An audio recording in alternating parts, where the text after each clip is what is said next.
بنی اسرائیل پھر سے سفر کر رہے تھے، لیکن بیابان میں سے گزرتے ہوئے ان بے شمار لوگوں کو کہاں سے کھانا ملے گا؟ اس لیے ایک بار پھر سب لوگ بڑبڑانے لگے۔ انہوں نے کہا، مصر میں ہم پیٹ بھر کر گوشت اور روٹی کھاتے تھے، لیکن اس ویران جگہ میں ہم بھوک سے مر جائیں گے۔ پھر خداوند نے موسیٰ سے کہا، میں نے بنی اسرائیل کا بڑبڑانا سن لیا ہے۔ ان کو بتانا کہ تم شام کو گوشت کھاؤ گے اور صبح کو روٹی کھا کر سیر ہوگے، اور پھر تم جان لو گے کہ میں خداوند تمہارا خدا ہوں۔ موسیٰ نے اسرائیلیوں کو یہ باتیں بتائیں اور کہا، تمہارا بڑبڑانا ہم پر نہیں بلکہ خداوند پر ہے، اور اس نے تمہاری اس بات کو سن لیا ہے۔ اب وہ تمہیں دکھائے گا کہ وہ کون ہے۔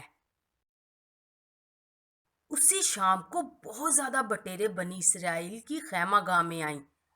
بٹیر ایک قسم کا پرندہ ہے جسے مرغی کی طرح کھایا جا سکتا ہے۔ بٹیریں اتنی زیادہ تھیں کہ ان کی خیمہ گاہ کے آس پاس زمین ان سے بھری ہوئی تھی، سو لوگوں نے ان کو پکڑ کر بڑے مزے سے کھایا۔ اسی طرح خداوند نے ان کے لیے گوشت مہیا کیا۔ لیکن کیا انہوں نے اس برکت کے لیے خدا کی شکر گزاری کی؟ آپ کا کیا خیال ہے؟ اگلی صبح جب لوگ اٹھ کر اپنے خیموں سے نکلے تو وہ حیران ہو کر ایک دوسرے سے پوچھنے لگے، اوہ، ادھر دیکھو، زمین پر یہ کیا چیز پڑی ہے؟ ہر طرف زمین پر چھوٹے چھوٹے گول سفید دانے جیسے بکھرے ہوئے تھے۔ جب انہوں نے دانے کھائے تو اس چیز کا ذائقہ کچھ شہد کی طرح تھا۔ موسیٰ نے ان کو بتایا کہ یہ وہ روٹی ہے جو خداوند نے تمہیں کھانے کے لیے دی ہے۔ تمہیں ہر روز اپنی اپنی ضرورت کے مطابق اسے جمع کرنا ہے۔ موسیٰ کے کہنے پر لوگوں نے ایسا ہی کیا۔ کچھ لوگوں نے زیادہ جمع کیا اور کچھ لوگوں نے کم، مگر جب تولا گیا تو ہر ایک کے پاس اپنی ضرورت کے لیے کافی تھا۔ پھر موسیٰ نے خداوند کی طرف سے انہیں ایک بات سے خبردار کرتے ہوئے کہا، ہر روز صرف ایک ہی دن کی ضرورت پورا کرنے کے لیے جمع کرو، کوئی شخص اگلے دن تک نہ رکھ چھوڑے۔ لوگوں نے اس کھانے والی چیز کا نام من رکھا۔ وہ اسے پانی میں ابال کر اور دوسرے طریقوں سے بھی تیار کر کے مزیدار کھانا پکا سکتے تھے۔ بچے بہت خوش تھے کہ اب ہمیں اچھا کھانا ملتا ہے اور پیٹ بھر کر کھا سکتے ہیں۔ لیکن آپ کے خیال میں کیا ان کے ماں باپ نے ان کو بتایا کہ یہ سب کچھ خداوند نے ہی ان کے لیے مہیا کیا ہے؟ افسوس کی بات ہے کہ ان میں سے کچھ ایسے لوگ تھے جو خداوند کی بات نہیں مانتے تھے۔ انہوں نے اگلی صبح تک کچھ من رکھ چھوڑا۔ پھر صبح کو انہوں نے دیکھا کہ وہ خراب ہو چکا تھا، اس سے بدبو آ رہی تھی اور وہ کیڑوں سے بھرا ہوا تھا۔ جب موسیٰ کو پتا چلا کہ ان لوگوں نے کیا کیا تھا تو اس کو بہت غصہ آیا۔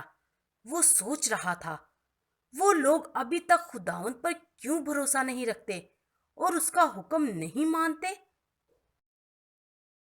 6 دن تک ہر صبح لوگوں نے باہر جا کر کھانے کے لیے یہ تازہ من جمع کیا۔ پھر چھٹے دن خداوند نے ان کو بتایا کہ آج تمہیں 2 دن کے لیے من جمع کرنا ہے، کیونکہ کل آرام کا دن ہوگا۔ جتنا تم آج جمع کرتے ہو اس میں سے صرف آدھا کھاؤ، اور پھر جو باقی ہے اسے تم کل کھا سکتے ہو۔ حیرانی کی بات ہے کہ اگلے دن من خراب نہیں ہوا بلکہ بالکل تازہ رہا۔ لوگوں کے لیے آرام کا ایک دن خداوند کی طرف سے بڑی برکت کا باعث تھا، اور یہی برکت وہ ہمیں بھی دیتا ہے۔ تو بھی اسرائیلیوں میں کچھ ایسے لوگ تھے جو آرام کے دن بھی من جمع کرنے کے لیے باہر نکلے، لیکن وہ مایوس ہو گئے کیونکہ انہیں کچھ بھی نہیں ملا اور خالی ہاتھ واپس جانا پڑا۔ ان لوگوں کی نافرمانی کی وجہ سے خداوند کو بہت دکھ ہوا۔ اس نے پوچھا، یہ لوگ ابھی تک مجھ پر کیوں بھروسہ نہیں رکھتے؟ وہ ہم سب کے لیے ہماری بھلائی چاہتا ہے۔ وہ چاہتا ہے کہ ہمیں ہفتے میں آرام کے لیے ایک دن ملے۔ اسی لیے اسی وقت سے لے کر آج تک ہر ہفتے آرام کا ایک خاص دن ہوتا ہے۔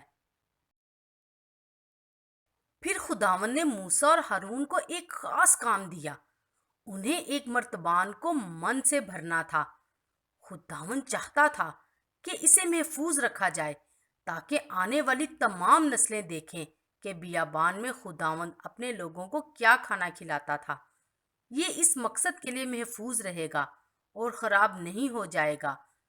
خدا کی خواہش ہے کہ لوگ اس کے معجزے یاد رکھیں۔ وہ چاہتا ہے کہ آپ بھی یہ سارے بڑے کام جو اس نے آپ کے لیے کیے ہیں یاد رکھیں، تاکہ آپ اس کی تعظیم کریں اور اسے قادر مطلق خدا جان کر اسے سارا جلال دیں۔